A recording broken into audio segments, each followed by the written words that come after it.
vivo aqui para receber o Maércio do perfil Deixa Mover. E a nossa live de hoje é sobre dança e neurociência, como a imaginação pode auxiliar a gente na dança. Então, estou muito feliz de fazer mais uma live de almoço. A gente está inaugurando esse horário novo. Eu espero que vocês estejam me ouvindo bem, me vendo bem, me deem um ok se está tudo certinho. E eu estou aguardando aqui o nosso convidado. Eu sou a Thalita, para quem não me conhece, eu sou a diretora e fundadora do Portal Mood. E o Portal Mood, então, essas lives de almoço para a gente conversar sobre dança. Vocês me ouvem bem? Tá tudo certo aí? Tá cortando? Tá travando? Como que tá para vocês? Ah, aqui estão dizendo ok, ó, Deixa Mover já entrou. Eu vou aqui então, Maércio solicita aqui para entrar, para a gente bater esse papo. O pessoal tá chegando, todo mundo já almoçando e vendo live, é isso aí. Aqui, ó, ele solicitou para entrar. Vou aceitar aqui o Maércio.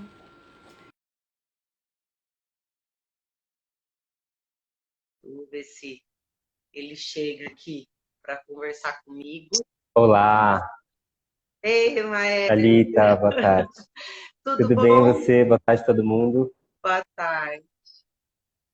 Você me ouve bem, Maércio? Está tudo certo? Às vezes está travando aqui um Para pouquinho, mim, mas você tá bem. Eu tô parecendo não, para mim tá tudo bem aqui. Tudo tá tudo certo. certo. Feliz de estar aqui de Tá bom. novo. O pessoal tá entrando.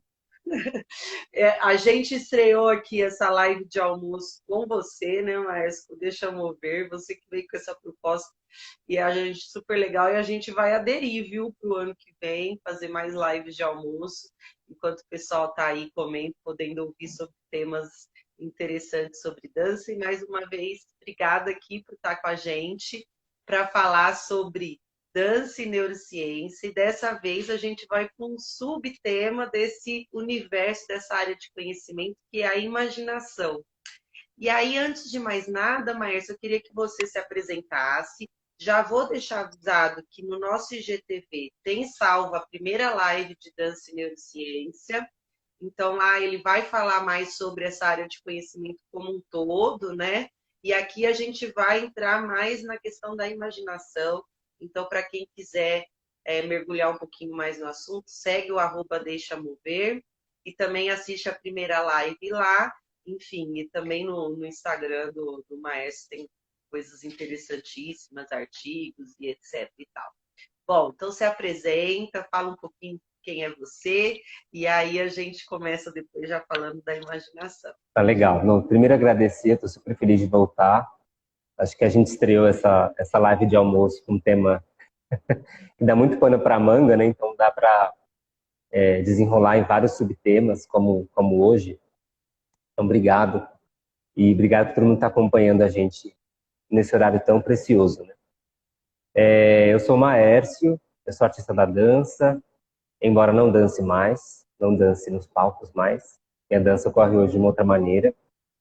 Eu venho de uma formação em dança com o balé clássico e com a dança contemporânea, mas a minha atuação como intérprete sempre foi conectada à dança contemporânea. Atualmente eu não danço mais, tem alguns anos já que eu não danço mais. Tive uma carreira muito breve, aí, assim, quase 15 anos. É uma carreira breve, principalmente para a minha geração. E nesse momento em que eu decido parar de dançar, eu vou para um lugar de estudo que me despertava um interesse muito grande, que era a neurociência, e que naquela época eu não sabia explicar direito por que aquilo me chamava tanto atenção, mas me chamava a atenção. Acho que esse é o caso de muitas pessoas que inclusive acompanham o meu trabalho, porque é um assunto que desde a década desde os anos 2000, na verdade, está em explosão, em constante evolução, tanto de materiais de divulgação científica, quanto propriamente de trabalhos, né? De trabalhos científicos em torno desse tema. E aí, em 2015, eu vou estudar neurociência, fazer graduação. Então, eu fiz um curso na Federal do ABC, que é um curso misto, né? É uma graduação cruzada, né? Então, a gente faz um bacharelado em ciência e tecnologia Uhum. e a gente escolhe um pós-bacharelado que você pode ir para vários campos, pode ir para engenharia, você pode ir para química, para biologia, e eu fui para neurociência. Então, desde então, eu estou em contato com a neurociência, fazendo esses entrelaçamentos entre esses dois campos de conhecimento, né? Tanto a dança quanto a neuro. Hoje, além do meu trabalho com educação somática, como professor, tanto de técnicas somáticas quanto de dança, eu faço pesquisa em neurociência e estou fazendo essas pontes, tentando dançar nesse outro lugar, nesses outros possíveis lugares que não o palco. Gente, eu acho incrível a sua trajetória, Maércio. E que bom, né, que a gente pode ter artistas, né, pessoas que tiveram essa trajetória, essa experiência em outros campos, né, para aprofundar de fato a pesquisa, né, a ciência, de fato, um foco na dança, no movimento, né. Então, eu sou fã do seu trabalho, né, o Mundo é fã do seu trabalho, então eu fico muito feliz de ver profissionais escalando para esses outros lugares. E Maércio, eu queria que você falasse, então, hoje o nosso tema é sobre a imaginação, né? Eu vejo muito a minha sobrinha, né, que eu acompanho, né, desde pequenininha, queria acompanhar mais, mas assim, o quanto que o universo, né, da infância, né, tem isso muito fértil, né? A imaginação, esse campo. E a gente percebe que com o passar dos anos, isso vai diminuindo até a gente chegar à nossa fase adulta, né? Com esse lugar muito enrijecido, né? Duro, né? Eu queria que você começasse por aí, né? Falando um pouco dessa perda, de fato, na vida, né? Para depois a gente chegar na dança, né? Porque as coisas não estão separadas, né? Fala um pouquinho, introduz esse universo para gente. Isso é muito comum, né? Eu acho que nas minhas aulas eu tento fazer sempre essas pontes, essas possíveis pontes entre a vida e a dança. Para mim, aquilo que acontece na dança é uma expressão daquilo que acontece na vida, né? E vice-versa. E, de fato, quando a gente encara o aprendizado de uma forma que, ao meu ver, é uma forma equivocada, que ao passar dos anos, você vai substituindo aquilo que é mais subjetivo por aquilo que é mais objetivo, então, por aquilo que é mais racionalizado. E a gente entende isso como um processo de aprendizado. Quando, na verdade, não haveria, não deveria acontecer essa substituição. Você poderia ter um casamento, né? Você poderia fazer com que esses aspectos subjetivos e esses aspectos ou conceitos e estudos mais objetivos, eles caminhassem em paralelo, eles caminhassem de mãos dadas durante toda a vida. Mas o que acontece é que isso, com o passar dos anos, vai se entendendo como esse aprendizado objetivo, racionalizado, como ele sendo superior ao aprendizado subjetivo, aquilo que é desperto pelo improviso, por exemplo, aquilo que ele é desperto pelos exercícios de criatividade, ou pela liberdade, né? Então, essa palavra acho que é muito importante Hum, para a gente iniciar uma conversa sobre imaginação, e vai dando-se lugar a um aprendizado, a um conteúdo, né, que ele é mais objetivo, ele é mais regrado, ele tem limites bem definidos e se entende aprender como dominar essas habilidades que têm as suas regras e limites bem definidos. Agora, isso é um problema. Isso não é só um problema para a dança. Isso é um problema para a vida, porque a gente encara esse processo de aprender como a dominação de uma técnica, de um método ou de um comportamento. A gente está sempre lidando com o aprendizado como em uma perspectiva de dominação de um comportamento, ou de uma dominação, e esse comportamento pode ser a expressão de uma técnica, por exemplo. E quando a gente encara esse aprender como dominar um comportamento, comportamento, a gente esquece que a gente é ser humano. Só isso, né? E isso é um grande problema. E quando a gente vai pensar no nosso ambiente de trabalho, seja o nosso ambiente de trabalho qualquer que seja, acredito que muitas pessoas que vejam a live não são da dança ou têm a experiência em dança de uma outra forma, que não a forma do artista da dança profissional que lida com isso diariamente. Nós temos os nossos afazeres ali, nós temos as nossas rotinas. E vira e mexe, as nossas rotinas, elas nos pedem para que a gente resolva problemas, né? Eu acho que, independente da profissão, continuamente nós tentamos resolver, nós temos que resolver problemas durante a vida, né? E durante o nosso trabalho, por exemplo. Eu estou falando só do trabalho, mas eu acho que é durante a vida inteira. E na maior parte das vezes, a resolução de problemas, elas pedem, ou muitas vezes elas obrigam, que a gente invente. Que a gente invente uma solução. Ou que a gente encontre uma solução a partir das ferramentas que já existem em nós mesmos e que a gente entrelace, a gente faça ali um combinado para que haja a resolução desse problema.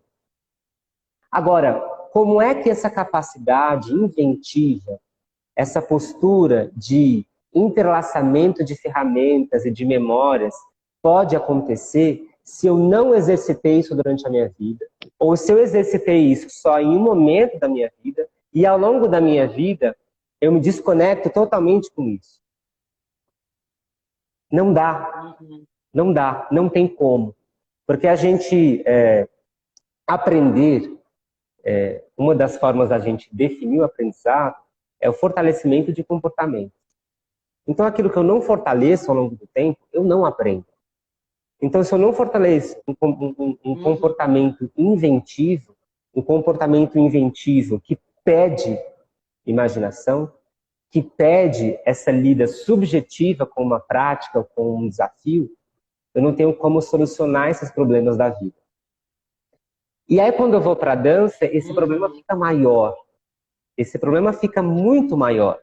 Porque muito se acredita ainda hoje que esse processo de formação em dança, ele é um processo de dominação da técnica, que é o nosso comportamento foco.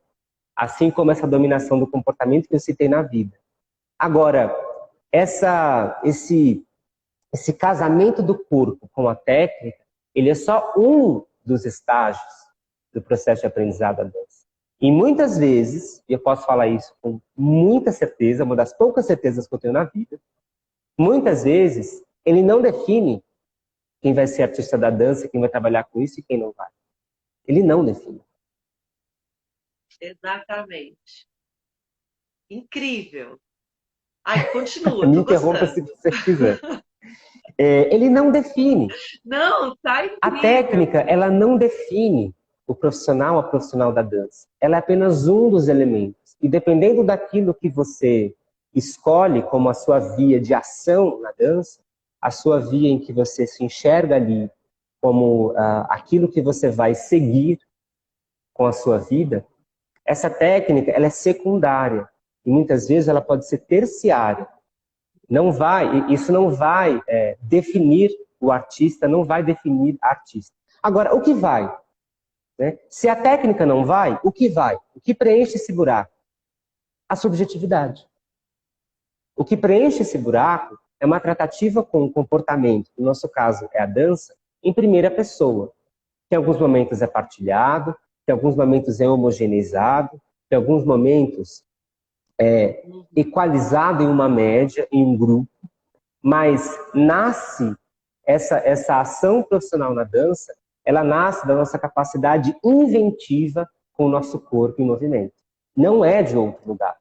Agora, algumas pessoas podem perguntar, bom, mas o meu objetivo eu vou usar aqui uma alegoria que eu acho que é mais fácil a gente entender. Mas o meu objetivo, por exemplo, é dançar balé de repertório. Ok, então se o objetivo é dançar de balé de repertório, então você tem um processo de formação com uma técnica e um método bem estabelecido, dependendo de onde você faz esse percurso, você vai seguir uma escola com limites e regras muito bem definidos. Eu estou dizendo limites e regras motoras, né? Motoras e estéticas. Eu não estou falando de limites e regras, né, de códigos. Né? Não estou falando de limites e regras sociais. Estou falando desses códigos corporais. E você vai aprender isso durante o tempo. Só que, quando você for para a cena, quando você for para o palco, quando você for dançar de fato uma obra, novamente esses códigos não são os fatores determinantes para que você seja artista. Porque aí entram outros fatores, por exemplo. Entra, por exemplo, um fator que muitas vezes é deixado de lado, como o estilo. Por exemplo, o estilo de um balé de repertório X. O balé de repertório ele segue uma estética, ele segue um estilo. Ele tem ali algo que faz aquela obra ser para além dos seus passos. Então, o Lago dos Cisnes tem isso, a Bela Adormecida tem isso, todos os balés de repertório têm esse algo a mais, para além dos seus movimentos, que fazem, que definem com que aquela obra seja aquela obra. Agora, se existe algo em uma obra que faz com que aquela obra seja aquela obra, e esse algo não são passos, o que é? O que é esse algo? O que é esse algo que muitas vezes um coreógrafo ou uma coreógrafa me pede, que não é um ajuste na altura do braço? O que é esse algo que muitas vezes não se vê, não se percebe, e sabe que aquilo não está ali, mas eu não consigo expressar em palavras? Então como é que faz, Maestro? Vamos afundando no assunto, vamos afundando, mergulhando e afundando.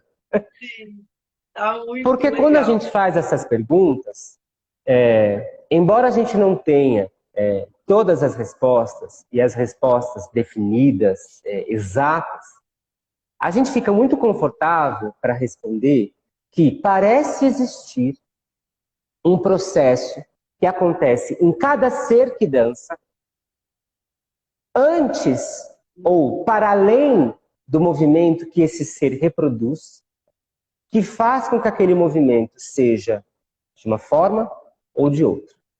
Então existe ali um processo que antecede o movimento.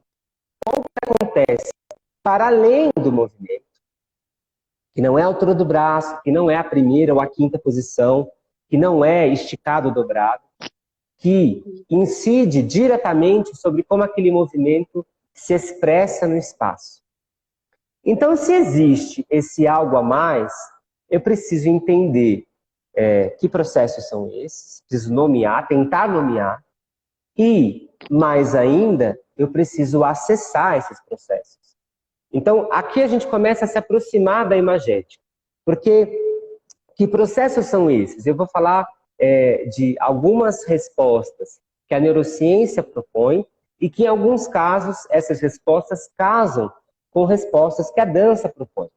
Então, um desses processos que antecedem o movimento, que incidem diretamente como o movimento é expresso, é a intenção. E a intenção é tanto um conceito ou um nome que está na neurociência, quanto um conceito, um nome que está na dança. A palavra intenção, quem já dançou, quem vai dançar, em algum momento ouviu, ou vai ouvir a palavra intenção. Seu movimento está certo, mas ele está sem intenção. Bom, o que é essa intenção, então? Para a neurociência, essa intenção é um processo no sistema nervoso central que dispara o movimento, que faz com que ele aconteça. Então, o movimento ele pode até existir dentro do meu sistema corpo, mas sem a intenção, sem esse disparo, a decisão. A intenção para a neurociência, ela ocupa o lugar da decisão de se mover. Então, a intenção para a neurociência, ela não é, por exemplo, o que a gente poderia expressar, talvez, como uma espécie de paisagem ou uma espécie conteúdo estético ou conteúdo abstrato do movimento. Não é isso. A intenção, talvez para a dança, seja aquele subtexto do movimento. Ou seja, o que você quer com aquilo. Agora, se eu quero algo com esse movimento, com aquele movimento, então esse querer, ele incide diretamente numa intenção em agir. E essa intenção em agir é um outro tema que a neurociência estuda. Porque essa intenção em agir é, dentro do sistema corpo, é esse momento, e eu estou falando de momentos temporais de milissegundos, né? Milissegundos, que disparam um movimento no espaço. Né? E aí o Ricardo pergunta se a intenção tem a ver com o desejo ou com as imagens. Com certeza. Com certeza. O desejo, porque assim, no momento em que eu intenciono agir, então que eu falo, esse movimento ele vai acontecer no espaço, esse movimento já existe. Esse movimento ele já existe. E isso é importante que a gente, de uma vez por todas, compreenda e aplique. O movimento que se vê no espaço, seja uma queda, ou seja, um Batman-Tandi, ele, antes de alguém vê-lo no espaço, já existe no corpo, já existe no sistema nervoso. E hoje a gente pode responder isso de uma forma muito segura através de um método de captação da atividade cortical que mostra que antes de uma pessoa levantar o braço, aquela área do braço, antes de se ver o braço levantando, já entra em ação. E a gente chama isso de um potencial de prontidão.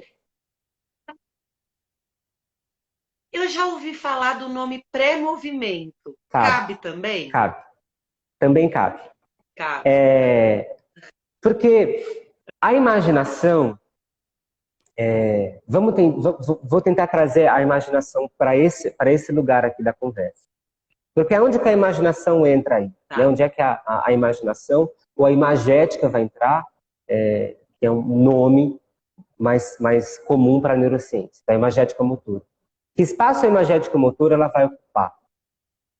Esse espaço que a imagética motora vai ocupar, ele vai se ocupar justamente desse pré-movimento.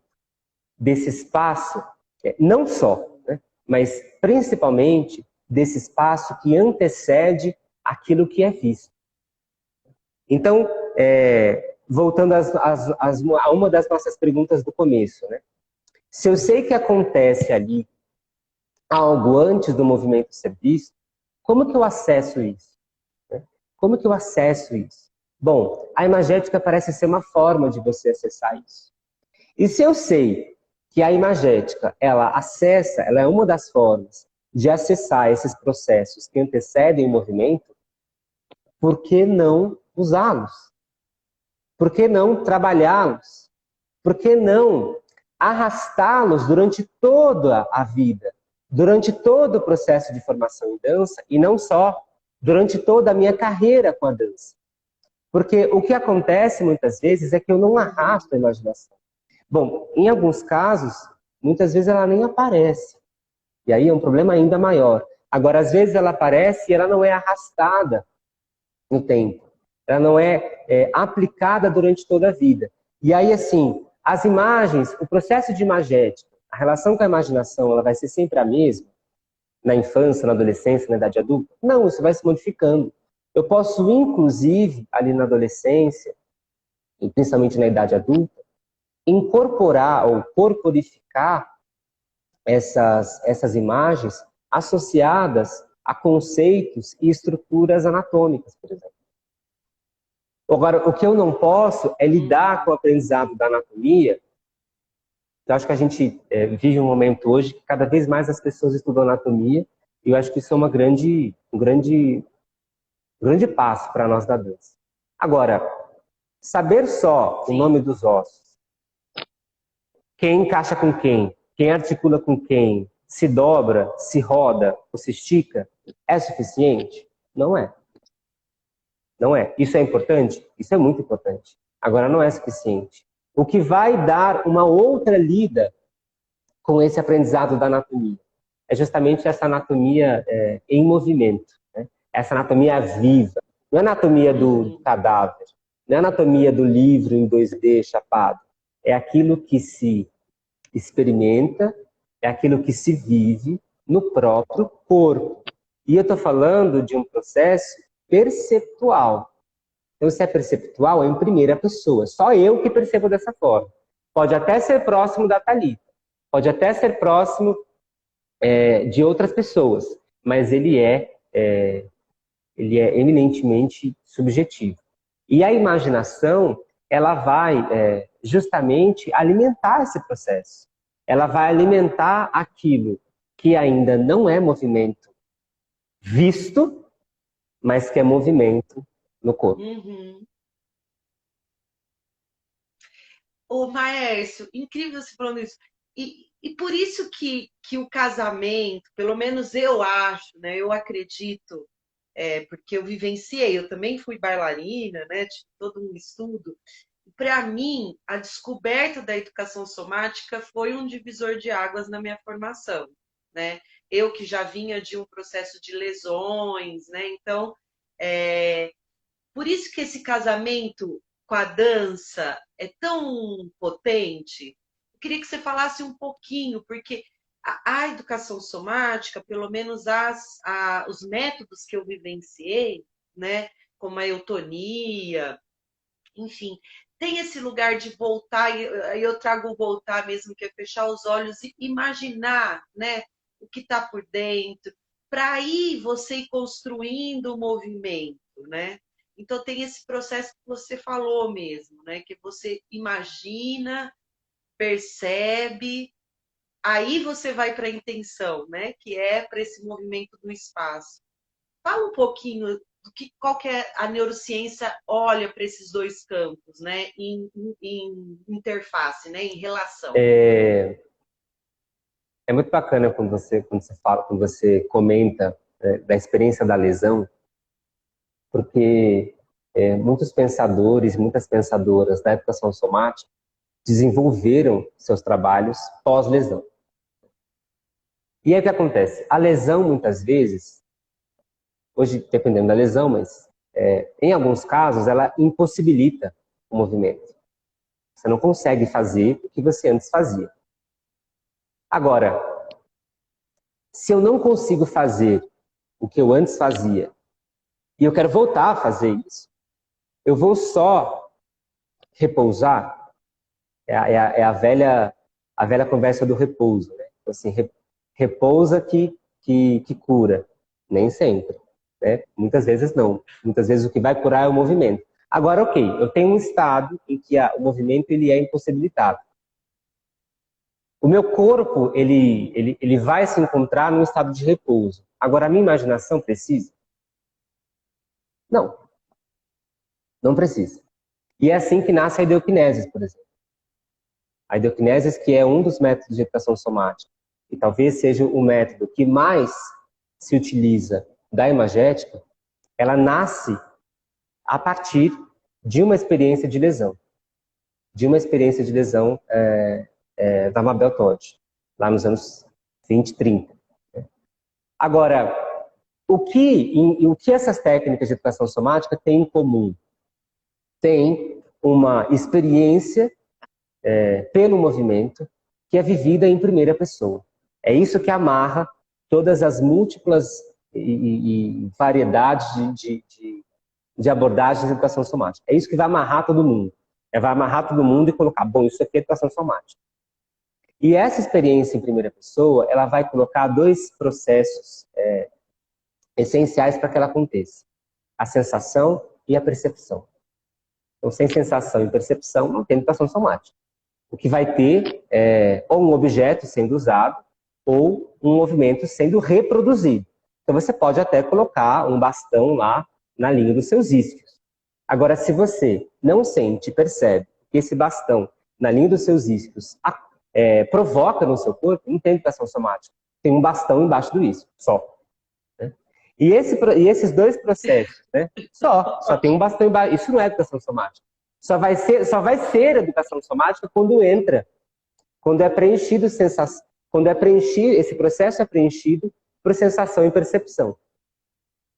E sensação e percepção são dois processos que a gente separa didaticamente, mas acontece de uma forma muito imbricada, né? Inclusive, no sistema nervoso, acontece em paralelo. Agora, a percepção, a gente diz que é um processo de alta ordem. O que são esses processos de alta ordem? São processos que incidem uma leitura, né? Uma leitura sobre ele. Então, eu tenho uma espécie de interpretação da sensação. E se eu tenho um processo de leitura, de interpretação, eu caio no mesmo buraco de antes, o buraco da subjetividade. Então, esse é um dos limites, é uma das limitações, por exemplo, dos estudos objetivos de neurociência, porque a gente, embora esteja tocando em processos subjetivos, a gente precisa de dados e de resultados objetivos para falar sobre esses processos subjetivos. Agora a gente tem que aprender a quantificar, a controlar, a de uma certa forma prever, né? E essa palavra prever é um verbo muito importante para os processos de imagética.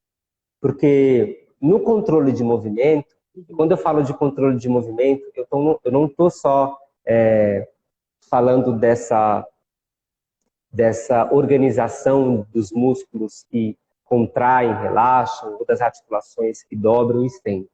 Eu estou chamando de um controle de movimento em alta ordem, né? Eu estou chamando de um controle que tem uma alta demanda cognitiva e que muitas vezes é um processo mais consciente e, na maior parte das vezes, é um processo menos consciente. E essa capacidade de prever o movimento, essa capacidade de antecipar o movimento, é um dos elementos desse controle motor. Não só para o movimento que eu faço em mim, e exige esse controle, mas como um movimento que eu vejo no outro e entendo, compreendo, percebo ser um movimento que, no caso da dança, pode dizer algo, ou pode ser experimentado por quem observa, de uma forma a trazer uma outra sensação, uma outra percepção, ou ainda uma emoção, né? Então, assim, só para eu não me perder, vou voltar um pouquinho. A gente tem educação somática como uma experiência pelo movimento, em que essa experiência é vivida em primeira pessoa, né? Então, não importa o que seja ali a estratégia de educação somática, essa experiência em primeira pessoa vai preencher essa estratégia, principalmente via sensação e percepção. Ok, isso é um ponto. Eu entendo que percepção é um processo de alta ordem, é um processo de interpretação da sensação. Então, muitas vezes eu posso fazer um tique aqui no meu rosto, e isso para mim não é dolorido, mas se eu faço uma outra pessoa, pode ser dolorido. Ou se uma outra pessoa faz em mim, é dolorido. Então eu tenho o mesmo movimento, que em vias de ativação de receptores vai ser mais ou menos o mesmo, mas em uma hora eu percebo como dolorido e outra hora eu não percebo como dolorido. As cócegas é um exemplo disso, por exemplo. Quando eu faço cócegas em mim mesmo, eu não sinto cócegas. Se alguém vem e faz cócegas em mim, eu sinto cócegas. E aí, esse processo de leitura, como sendo um processo em primeira pessoa, ele vai ser, então, abastecido por quê? O que esse processo em primeira pessoa, qual é o combustível desse processo em primeira pessoa? Então, são todos esses conteúdos carregados não só durante a prática daquele movimento, mas durante toda a nossa vida, que vão preencher, que vai fazer com que se leia isso. E se eu tenho esses processos que são essenciais para se ler um movimento, eu tenho que ter o quê? Repertório. Tenho que ter repertório. Eu tenho que ter uma experiência vivida. Vivida onde? No meu corpo, que faça com que eu tenha uma caixa. Eu falo muita caixa de ferramentas nas minhas aulas. Eu tenho uma caixa de ferramentas, cheias de ferramentas, que umas eu uso mais, outras eu uso menos, mas mesmo aquelas que eu uso menos, tem horas que eu uso, eu sei que elas estão lá, em que eu uso, em que eu aplico para fazer essa leitura de mundo. Que no meu caso, essa leitura de mundo é uma leitura de movimento. Seja o meu movimento, ou seja o movimento do outro. E mais uma vez, essas ferramentas são preenchidas, ou podem ser preenchidas por quem?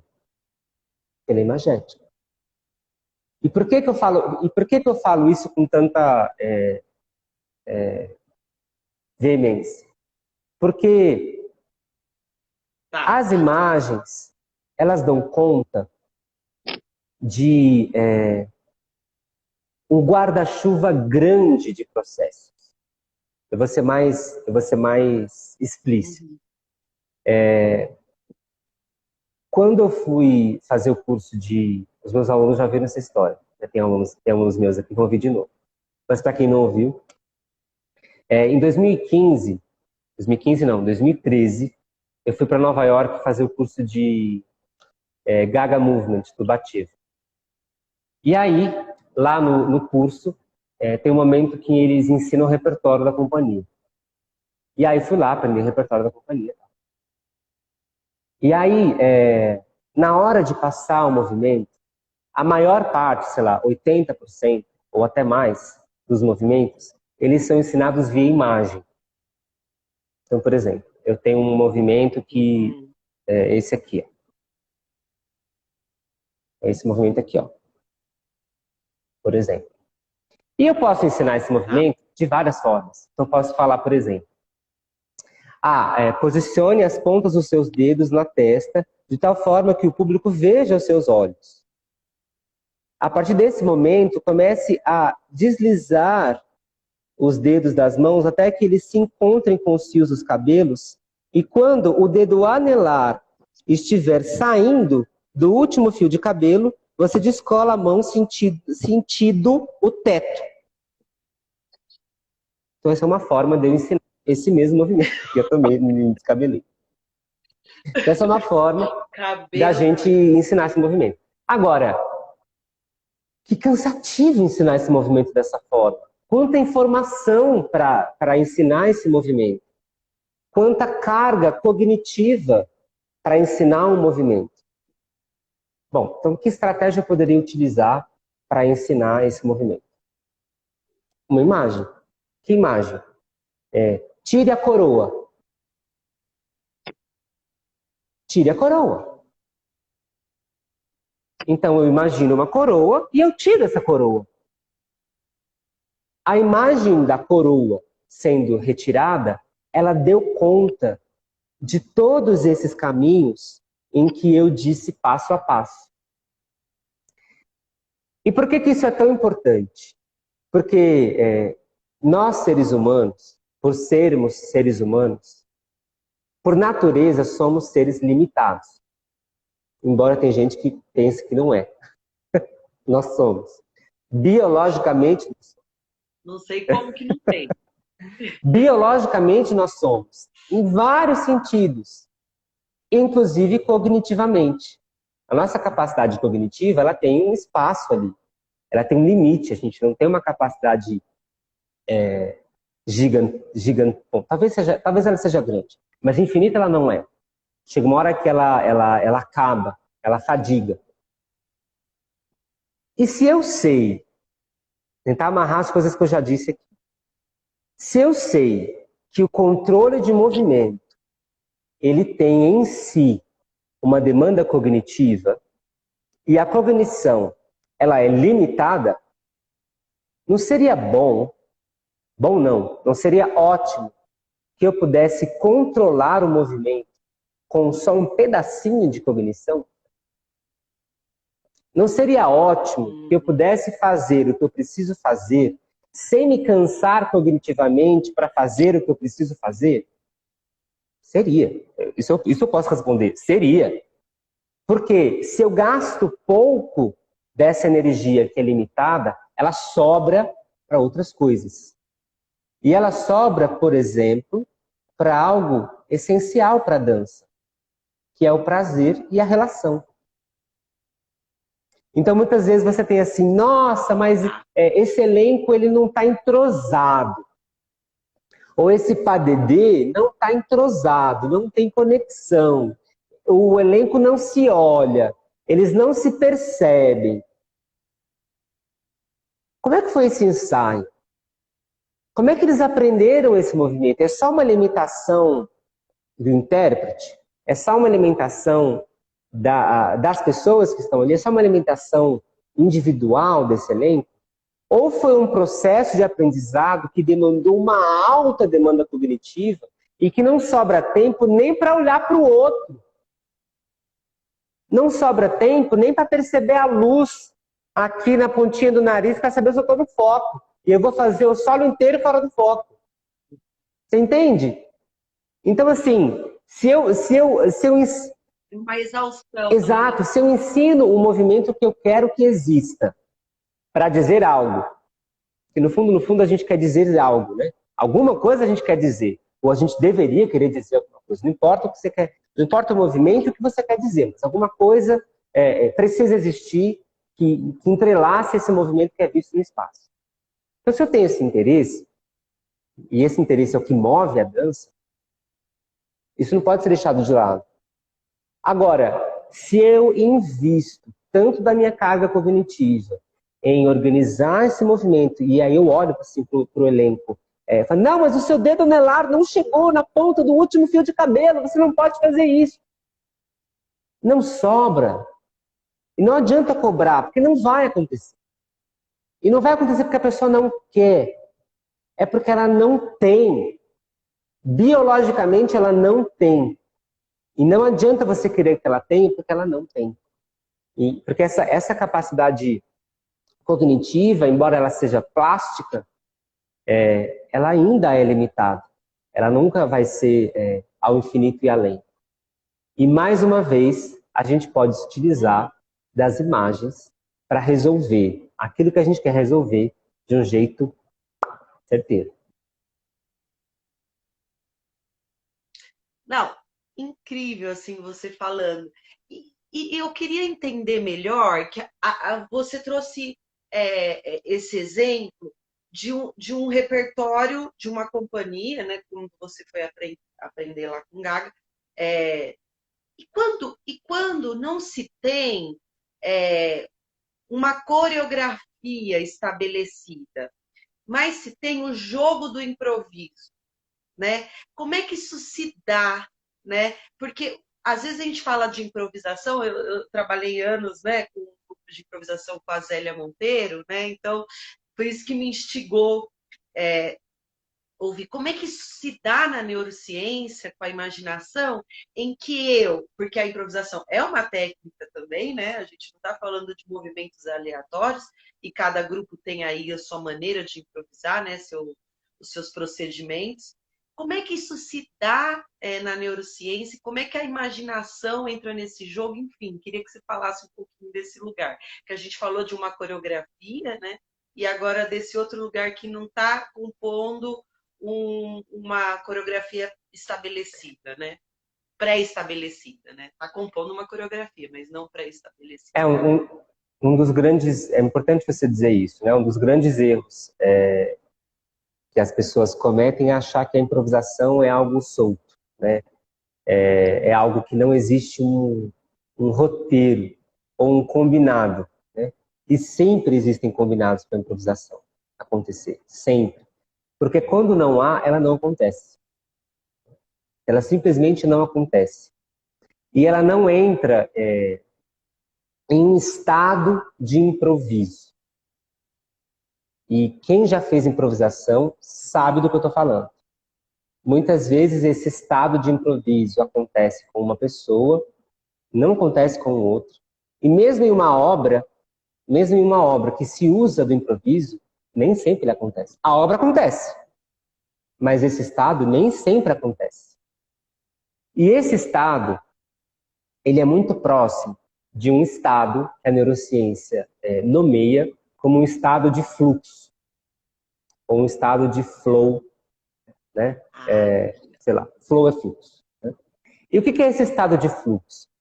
Esse estado de fluxo, ele é um estado que há uma diminuição, em correlatos neurais, há uma diminuição da atividade do córtex pré-frontal. E essa diminuição da atividade do córtex pré-frontal, ela propõe que deve haver uma diminuição dessa carga racional para aquilo que se experimenta.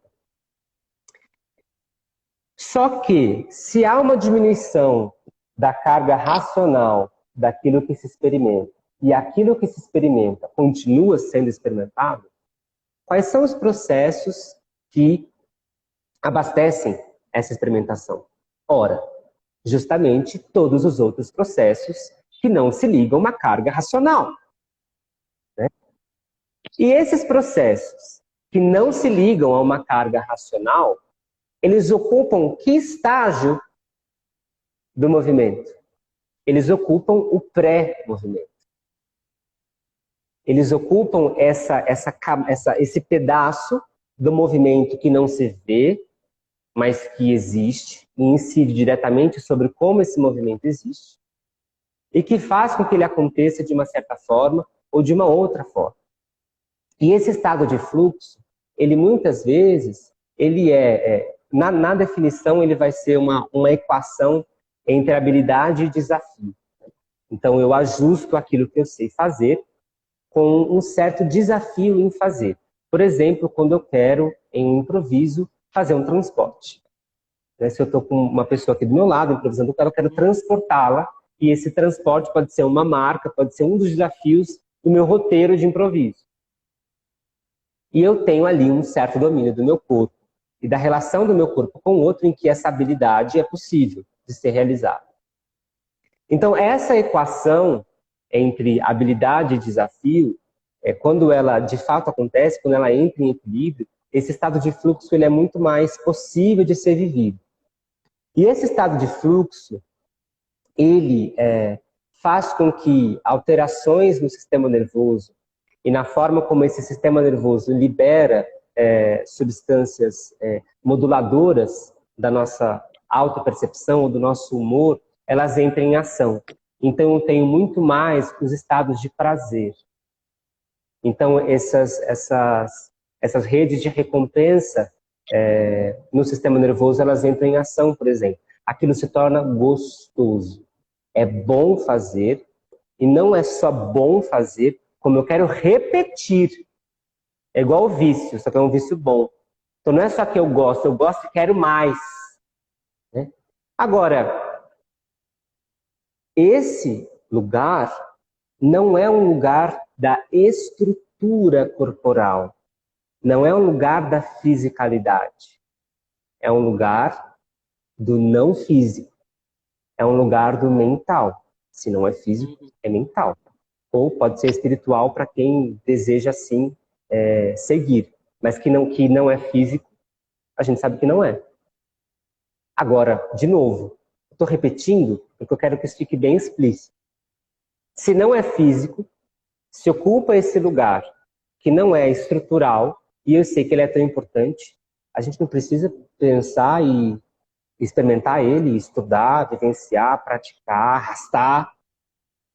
Precisa, não precisa? A gente precisa.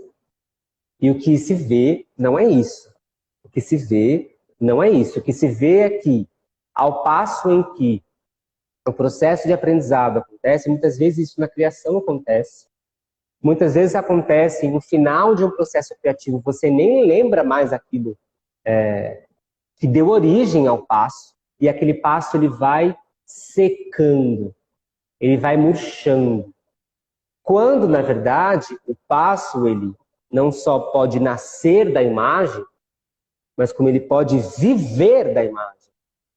Né? E essa imagem vai dando conta do passo, e não a forma, o shape do passo. Ai, ô Maércio, eu acho que eu poderia ficar aqui o dia inteiro te ouvindo, fazendo mil perguntas. Eu estou vendo aqui um monte, eu falei de improvisação e depois fui vendo um monte de improvisadores aqui, inclusive uma teórica, estudiosa, pesquisadora, Valéria Cano Braga, que está aqui também, super contribuindo, Marina Caron, Lu Bortoleto. Pessoal, eu não sou muito de ficar... A Zélia está aqui também. A Zélia está perguntando, o passo pode também gerar imagens? Ela está perguntando. Pode. Agora, como é que Bom, o passo gera uma imagem? Como é que o passo pode gerar uma imagem? Quando eu vivo em primeira pessoa esse passo. Quando eu sei, quando eu percebo que esse passo causa em mim. Não é o que o passo, não é como o passo é visto, é como o passo é vivido. Então, sei lá, posso ter um movimento aqui, e esse movimento aqui me lembra, Maércio, me lembra tirar a camiseta. Me lembra tirar a camiseta. A imagem para mim é tirar a camiseta. Agora, deve existir alguém no mundo que não usa camiseta. Então, essa imagem não serve para essa pessoa. Por isso que é sempre em primeira pessoa. Agora, se não existe um passo vivido, não tem imagem do passo. ai, demais. Gente, a gente vai ter que encerrar, porque a nossa live, como eu disse, é uma live de almoço, é para esse momento mesmo que a gente tem um intervalinho de poder se ouvir, poder se olhar, mesmo que online nesse momento. Mas eu vou deixar aqui a sugestão, sigam lá o @deixa mover. A gente vai deixar também aqui a live gravada. Compartilhem com as pessoas que vocês acham que possam se interessar pelo assunto. O Maércio também está aí com inscrições para um workshop sobre a imagética, sobre a imaginação na dança. Então, as inscrições estão abertas. A gente também vai deixar nos stories. Vocês podem procurar lá, que a Renata fofa, que trabalha no Mood, vai postar lá o link com arrasta, não é mais arrasta para cima, é com clique para vocês irem lá ver, super acessível, pessoal. Então, quem quiser se aprofundar, entra lá para fazer o curso, deixo essa dica. E, Maércio, mais uma vez, obrigada. Acho que a gente tem que fazer uma série Dança e Neurociência, porque a gente tem muita coisa para falar e a gente, cada hora, cada live de almoço, a gente vai entrando em outros subtemas. Aos que participaram aqui, amei ver a presença de tanta gente bacana, que a gente acabou entrando na improvisação e tem vários aqui improvisadores. Super legal. Deixo a fala com você para fazer sua despedida aqui. Enfim, muito obrigada, Jai, obrigada a todo mundo que participou. Então, obrigado eu, assim, vai acontecer um workshop de magética, a gente começa no último final de semana de outubro, vamos em 6 encontros, e a ideia é fazer uma contextualização, né, primeiro histórica desse tema. A gente vai desde Mabel Todd até os últimos achados da neurociência, né? A gente tem muito trabalho. A última revisão que a gente tem de magética na dança é uma revisão de 2016, então já está defasada. E só nessa revisão a gente tem uma média ali de 46 trabalhos pesquisando só imagética e dança.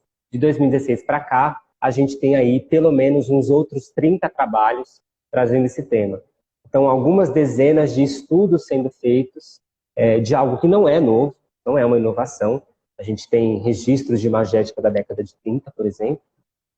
Então, a ideia é fazer essa contextualização e como a gente pode aplicar isso, né? Como a gente pode viver isso na nossa dança. Então, para quem puder, vou ficar muito feliz em contar com a presença. E agradecer de novo a Thalita, todo mundo do Portal Mood, que é sempre muito carinhoso comigo, e as pessoas que assistiram, obrigado. E até a próxima.